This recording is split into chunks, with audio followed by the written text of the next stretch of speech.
از 29 خرداد که ما سالگرد دکتر فاطمه برگزار کنیم که نشد به دلیل اینکه به همین حوادث دقیقاً خورد. بله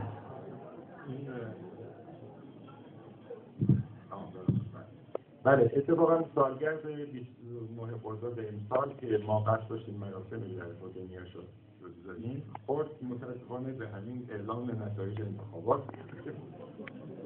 و به هم ریخت و در ظرف همون هفته ما همه نوع رژیم های سیاسی رو از آریستوکراسی گفتن اولیگارشی و مونارشی و دموکراسی و نظام پلیسی و دموکراسی سوئیسی که شروع شد این داستان که با مناظره‌های تلویزیونی اول خدمت خوبش بود شروع شد و تا اینجا که خلاصه یگان دیگه از دم همه رو می‌ذاره.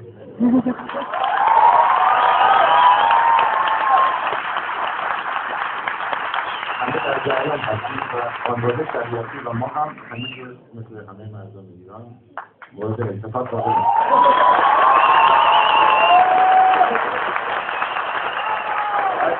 یک مصاحبه که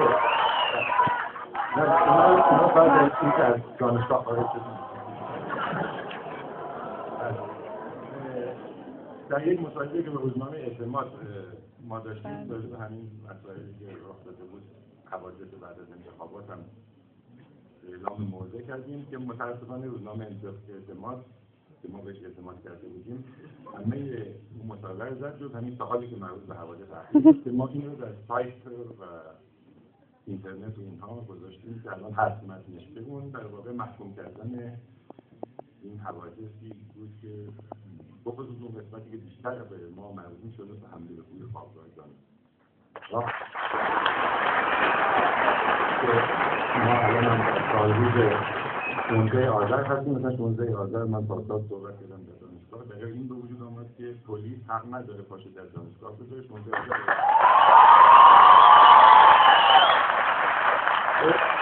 به رسد به این که نیروی شبه نظامی و غیر مسئول و بنابراین در این مصاحبه ما این مسائلی که افتاده بود یعنی ما اصلا به انتخابات و اینکه کی برده و کی باخته در واقع کار نداشتیم بلکه به این رفتارهای بعد از انتخابات که پیش آمد و بخصوص اون لحنی که مثلا از رادیو تلویزیون همون روزا من نگاه می‌کردم راجع به ترک سیگار و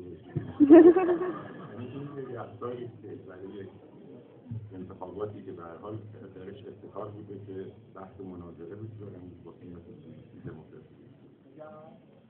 این شایسته نبود که این جور ادامه پیدا کنه و به این نتایج برسه و خلاصه ما به این وضعیت دچار شدیم. بنابراین این موضوعگیری کلی یعنی همبستگی با این حرکت مردمی که نسبت به سرنوشت خودشون و محکوم کردن نقض حقوق مدنی شهروندی و انسانیه و تجاوز به حریم دانشگاه و خلاصه تمام این مسائل جریمه‌اش رو ما موضع رسمی به عمل می‌ذاریم و اینکه بیش از این نیست چون همیشه همین موضع ما داشتیم بعد از انقلاب. بنابراین در این جریان که امر تازه و بدیع رخ نداده متاسفانه اینها ادامه همون روندهایی که از اول انقلاب ما در دوره‌های مختلف شاهدش بودیم و الان هم به یک شکل جدیدی. تفاوت اینه که رفتار مردم در نپذیرفتن این وضعیت تفاوت آقای محسن قربانی آقای افشین درختان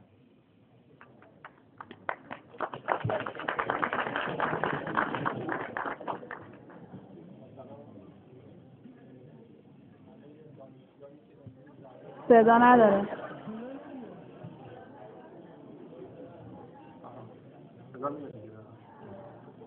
به هر حال در آستانه 16 آذر این خانم شریعت آزادیان بود هستنشون اینجا درودی داشتیم به روح تمامی شهدای دانشجو از 16 آذر تا 25 خرداد تا 18 تیر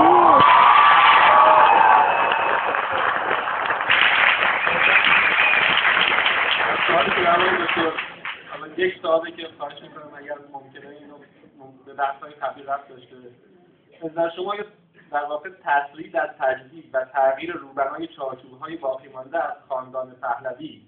و ایجاد حکومتی که در بنیان‌های ساختاری و نظام‌های اداری تشابه بسیار زیادی دارد با دوران قبلی، زمینه رو برای ایجاد یک اولیگارشی فراگیر در بین طبقات جامعه و در کل جامعه ایجاد نکرده.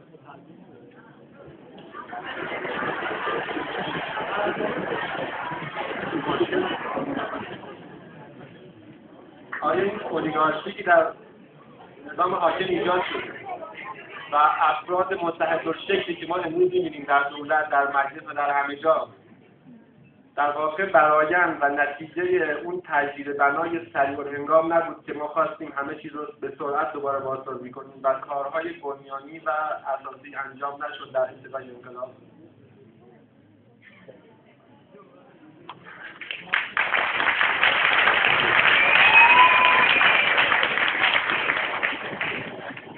من سعی کردم به همون مقدمه بگم که چون کارها اساسی انجام نشد، از جمله در زمینه تفکر و بحث‌های نظری،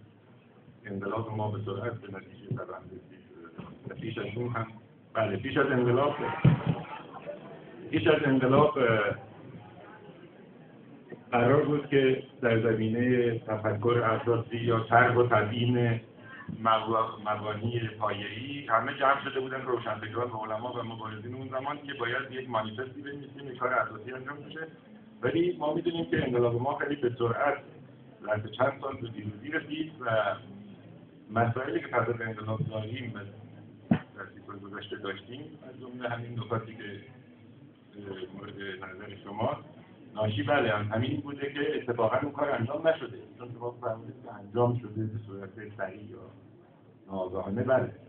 انجام نشده، یعنی اون تحقیقی که گفتیم، تحقیقی که منظور به شکل درست یعنی همون ساختارگشایی از نظر فرهنگی در زمینه نظامات و سیستم‌های فکری که غلط یا حالا سنتی، بنیادگراش، مدرنش، همش این نوعی که ما دیدیم،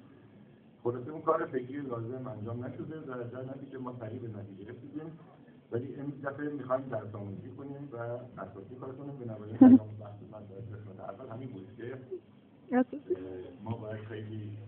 با عزم، ولی با حزم، یعنی با حزم هم با عید و چشم نیست، بتونیم معقولات رو که مطرح می‌کنیم دنبالش هستیم و هم در زمینه نظری و هم در زمینه عملی و واقع حفظ کنیم و بدونیم که گام به گام به کجا داریم میریم. از این نظر حرف شما درسته، یعنی جنبندی گذشته این بوده که اگر ما نخواهیم مشکلاتی که